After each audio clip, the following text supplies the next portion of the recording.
Hai guys, welcome back to Roll Chess. Apa kabar sobat pencinta catur? Semoga kalian di sana sehat dan sukses selalu pastinya. Saya selalu doakan, amin ya robbal alamin. Guys, jangan lupa sebelum kita mulai konten ini untuk nggak ketinggalan ya beli limited edition merchandise-nya RL Chess. Kaos yang bertuliskan quotes terkenal dari mantan juara dunia Anatoly Karpov. Nah guys, di konten kali ini saya ingin membahas partai dari legenda catur Indonesia dari Sumatera Utara, karena banyak banget dari kalian yang request, "Bang, ayo dong bahas legenda catur kita." Dan kita akan membahas partai dari legenda catur berasal dari Sumatera Utara, Narsar Karo-Karo. Ya, ini partainya dari tahun 1917 ketika beliau berhadapan dengan master catur pada zaman dahulu ya, sepertinya dari luar negeri dan menurut saya dari Belanda nih. Namanya adalah S. Javier. Dan di sini S. Javier memegang buah putih, sedangkan legenda catur Indonesia, Narsar Karo-Karo, memegang buah hitam. Langsung saja kita gaskan. Ya, Javier memulai dengan E2-E4, Narsar Karo-Karo menjawab dengan E7-E6, French defense ya teman-teman. D2-D4, D7-D5, kuda C3, gajah B4. Kemudian pion E makan D5 dan gajah makan kuda di petak C3. Nah, sebenarnya yang dipilih oleh pemain putih adalah Winawer ya, teman-teman, di sini dengan kuda C3, dan Narsar Karo-Karo tepat menjawab dengan gajah B4 ini. Nah, kemudian memilih dengan exchange variation. Di sini putih bisa memilih dengan E5, kuda G E2 atau pion E makan D5. Dan di sini yang dipilih adalah variasi tukar dengan menukar pion E4 dengan pion D5 dan gajah makan kuda. Dan sebenarnya kalau misalkan dimakan dengan pion E kembali, maka putih bisa melanjutkan dengan variasi menteri ke F3, kemudian gajah D3 dan kuda G2. Lanjut, gajah makan kuda skak, pion B makan C3 dan pion E makan D5. Kuda F3, kuda E7, gajah D3, gajah F5.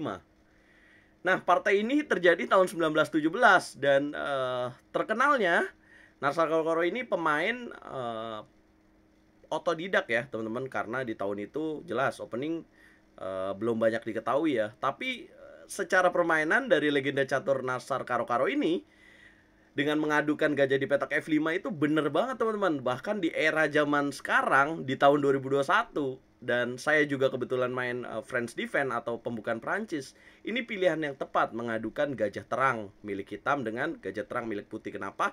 Karena gajah terang milik putih ini biasanya menyulitkan untuk pemain Prancis ya teman-teman yang memegang buah hitam. Jadi luar biasa sekali sih Narsar Karo-Karo ya.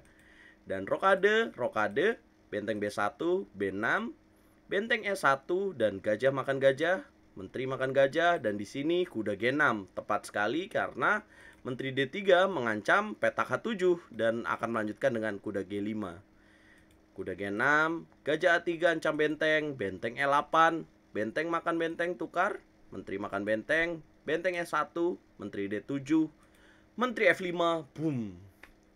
Dipilih oleh Javier, menterinya dikasihkan gratis, tapi apabila kalian terpancing memakan menteri tersebut, maka hitam akan menyerah karena selanjutnya akan jalan benteng E8 dan apabila ditutup kuda F8 akan dimakan dan checkmate ya, karena di sini ada bantuan gajah dari petak A3-nya ini, teman-teman.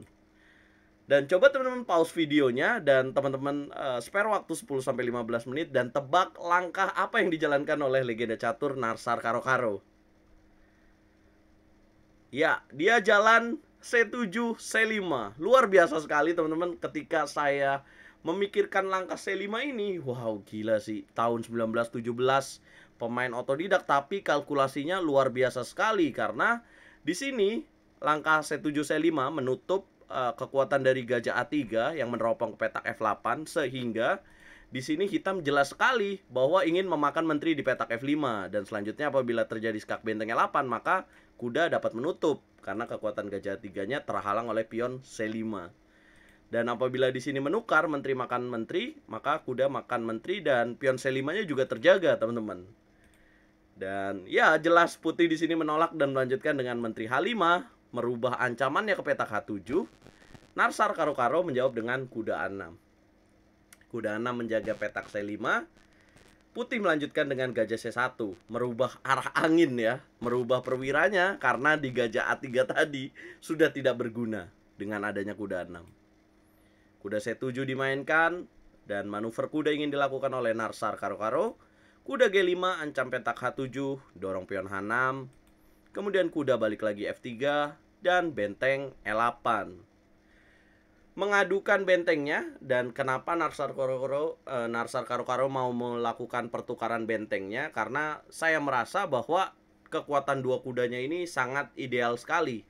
Dan langkah yang dibilang oleh Narsar Karo-Karo, lagi dan lagi saya harus bilang ini luar biasa sekali teman-teman. Kenapa? Karena understanding positionnya legenda catur dari Sumatera Utara ini luar biasa sekali. Dan apabila terjadi pertukaran, kemudian menteri dan bentengnya tertukar di sini, yang tersisa hanya dua kuda melawan gajah dan kuda, maka jelas secara posisi enak untuk hitam. Kenapa teman-teman?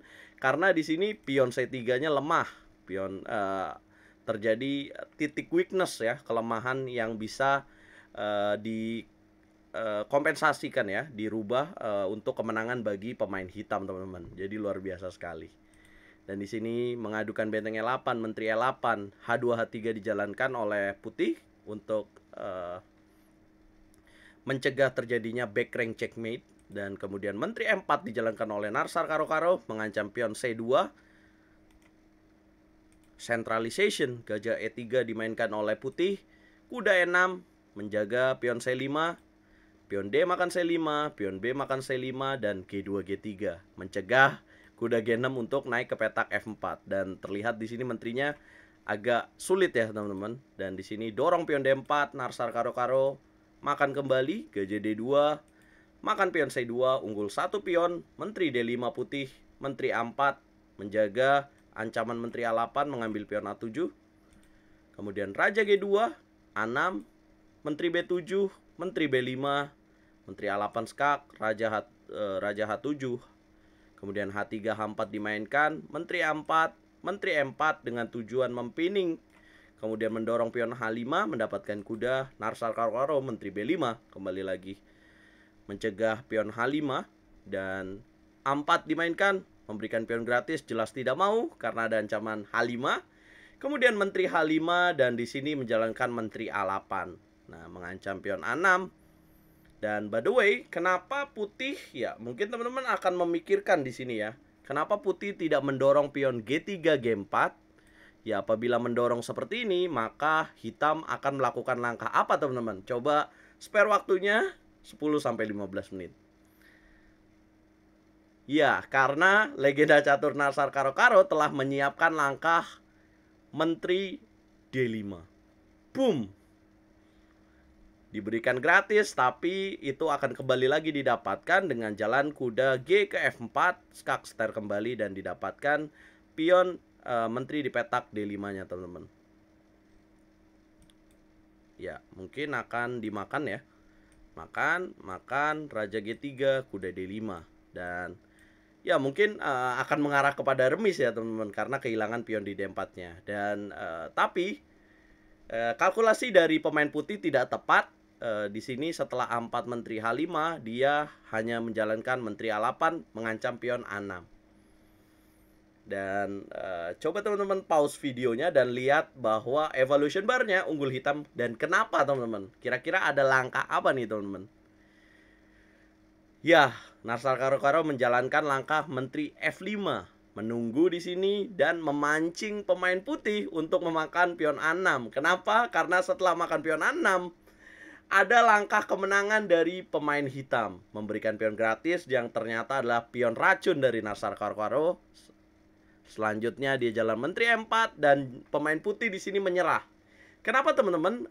Kenapa pemain putih menyerah? Karena apabila dilanjutkan, mungkin putih harus menjaga tertingnya atau ancaman dari pinning menteri M4 ini. Yang selanjutnya mungkin akan dijalankan menteri ke F1 ya. Ke F1 dan hitam akan melanjutkan kuda E5, menteri D1, dan selanjutnya mungkin akan mendorong G5. Dan di sini tidak tertahankan lagi ya. Tidak ada yang bisa menahan ancaman berikutnya untuk menambah ancaman pinning dari menteri M4-nya ini. Dan ini wow, sudah mengikat dan tidak bisa dilepas ya teman-teman. Dan 30 langkah inilah yang membuktikan bahwa legenda catur Indonesia Narsar Karo-Karo memang luar biasa, legend teman-teman. Kenapa? Karena permainannya kalau dilihat ya dari tadi, mungkin dia tidak memahami teori, tapi saya harus katakan bahwa bukan gak paham teori ya. Bahkan ini tahun 1917, di mana Narsar Karo-Karo terkenal dari 1910 ya teman-teman, tahun 1910. Tapi permainan yang kita tonton ya teman-teman, ini luar biasa banget nih. Dari pemahaman openingnya, dari understanding positionnya, bermain French defense seperti ini kayak partai yang kita tonton di tahun 2021 teman-teman. Di tahun 2022 mungkin ya udah ada yang memainkan ini permainan Prancis dengan variasi tukar yang sangat baik yang dimainkan oleh hitam. Nah, siapa di sini yang ngefans sama Narsar Karo-Karo teman-teman? Nah, nantikan lagi partai-partai menarik dari Narsar Karo-Karo dan legenda catur dunia lainnya yang berasal dari Indonesia hanya di YouTube RL Chess teman-teman. Berapa nilai permainan dari Narsar Karo-Karo? Dari angka 1 sampai 10 dan request konten apa yang akan kita bahas. Inilah Narsar Karo-Karo, legenda catur dari Sumatera Utara, tepatnya dari kampung atau desa Karo ya teman-teman, di mana daerah tersebut menghasilkan para pecatur terbaik di Indonesia. Saya pamit, catur yes, Indonesia jaya. Luar biasa banget Narsar Karo-Karo.